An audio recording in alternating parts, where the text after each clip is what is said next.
Are you telling me this is real? Is this the winning number? I think so.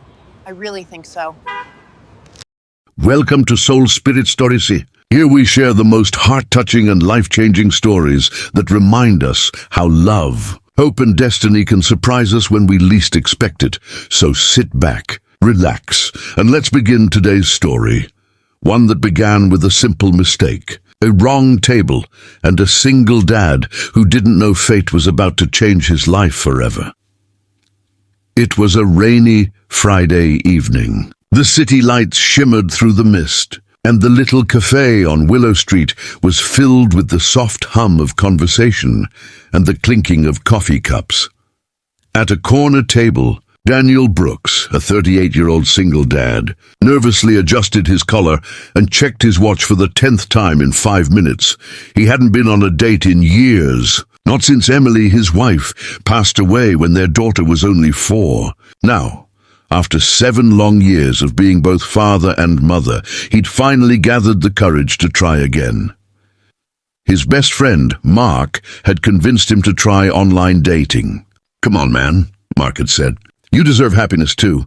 Emily would want that, Daniel wasn't sure. But loneliness had started to feel heavier lately. Those quiet evenings after his daughter Lily went to bed, the silent dinners, the empty chair across from him. So he said yes to a blind date. Her name was Sophia. They'd been chatting online for a few weeks, and she'd suggested meeting at Cafe Bloom at 7 p.m. Daniel arrived early. His palms were sweating, his heart raced. When he saw a woman sitting alone by the window, he smiled nervously and walked over. "Hi, Sophia," he asked softly. The woman looked up from her phone. Long brown hair, gentle eyes, a little surprised. Then she smiled politely. "Oh, you must be Daniel. Hi." She stood up, shook his hand, and he sat down. From the first moment, the conversation flowed easily. She laughed at his awkward jokes, and he felt something he hadn't in years: comfort. They talked about books, travel, coffee, even childhood dreams. But as the minutes passed, Daniel noticed little details that didn't match. She mentioned working in marketing, while the Sophia he'd been chatting with online said she was a nurse. She said she had 2 cats. The Sophia he knew had said she was allergic. For a split second, confusion clouded his mind. He thought maybe he misread the profile. Or maybe she just wanted to keep some things private. Still, something about her presence felt right. Her laughter, the way she listened, the warmth in her eyes. Half an hour into their conversation, she smiled and said, "You're not what I expected, Daniel." "You're better," he blushed. "I could say the same." But then her phone buzzed. She picked it up and frowned. "Oh no," she murmured. "I think there's a mistake. I'm supposed to be meeting someone named David for a blind date." Daniel froze. "Wait, what?"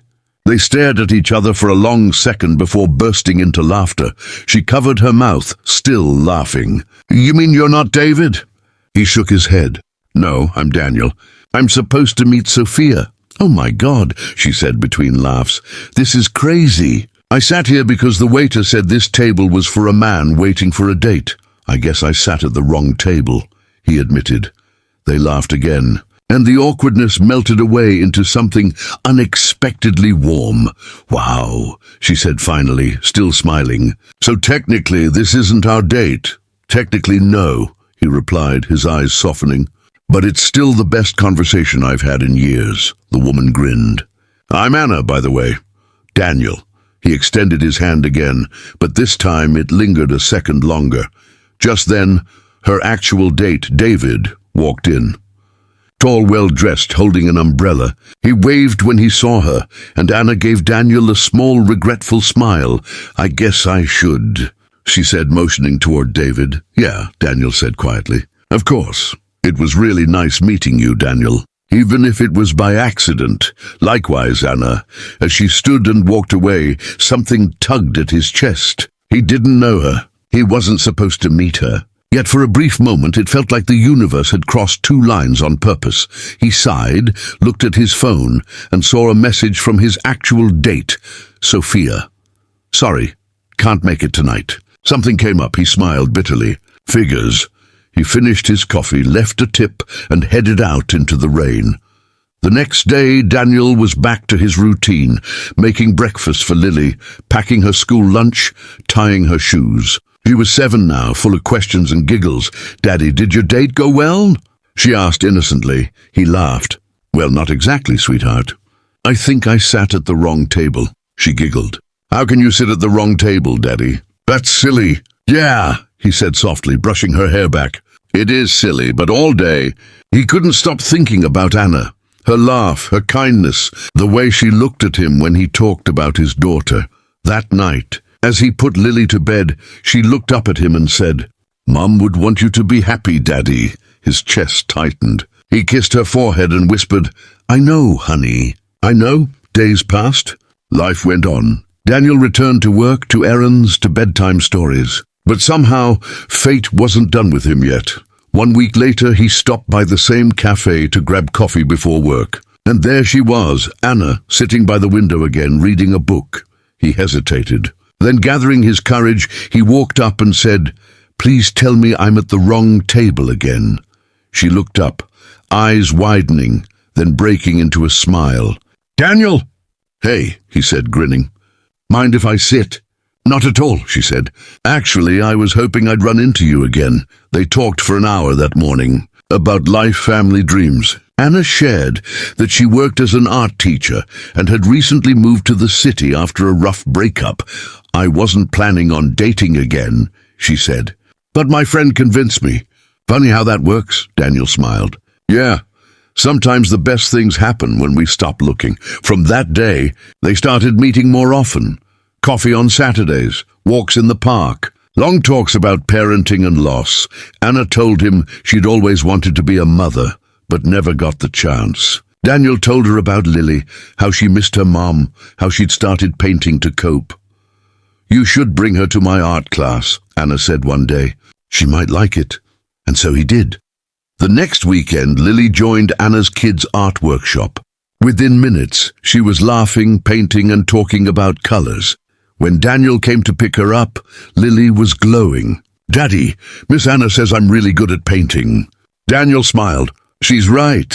Anna stood beside him, her smile warm. "She's talented, Daniel. You should be proud." "I am," he said, his eyes meeting hers. From then on, their connection deepened, not just between Daniel and Anna, but between Anna and Lily, too. They'd paint together, bake cookies, even watch cartoons on lazy afternoons. Daniel found himself smiling again, laughing again, feeling again. For the first time in years, the emptiness inside began to fade. But as love often does, it came with fear. One night after Lily had gone to bed, Daniel sat with Anna on the couch. "Anna," he said softly, "I need to be honest. I'm scared." "Scared of what?" she asked gently. "Of losing this. Of opening my heart again. I lost Emily and it broke me. I promised myself I'd never feel that pain again." Anna reached out, took his hand. "You're not replacing her, Daniel. You're healing. And healing doesn't mean forgetting." Tears welled in his eyes. "You make it sound easy," she smiled sadly. "It's not. But love never is." Months passed. Seasons changed. Daniel and Anna grew closer. Lily adored her. The three of them began to feel like something resembling a family. Then, one evening, as the sun dipped behind the trees, Anna took Lily to the park. They were playing near the swings when Lily suddenly ran up to her and asked, "Miss Anna, do you love my daddy?" Anna froze, then knelt down and said softly, "Yes, sweetheart." "I think I do," Lily grinned. "Good, because I think he loves you too." Daniel watched from a distance, his heart swelling.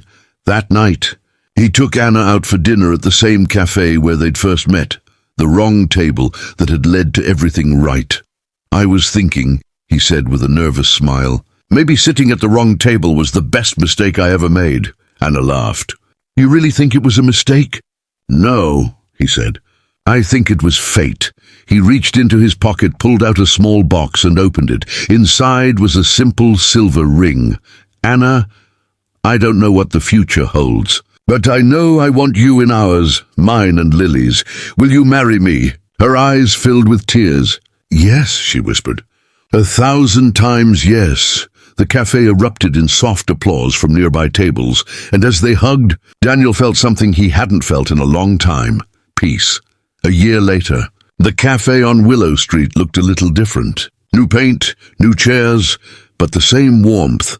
At the same corner table, Daniel, Anna, and Lily sat together, sharing a slice of chocolate cake. "Daddy," Lily said between bites, "can you tell the story again?" Daniel smiled. "Which one, sweetheart?" "The one about how you sat at the wrong table." Anna laughed. "You really love that story, don't you?" Lily nodded. "Because if Daddy hadn't sat at the wrong table, we wouldn't be a family." Daniel looked at Anna, their hands intertwined. "She's right, you know." Anna squeezed his hand. "And then here's to wrong tables and right people." They raised their coffee cups in a toast. Outside, the rain began to fall again, just like that first night. But this time, Daniel wasn't alone. He had his daughter. He had Anna. He had love, laughter, and a home that felt full again. And somewhere in the quiet hum of the cafe, fate smiled. Because sometimes, the best love stories begin with a simple mistake. Thank you for watching Soul Spirit Stories.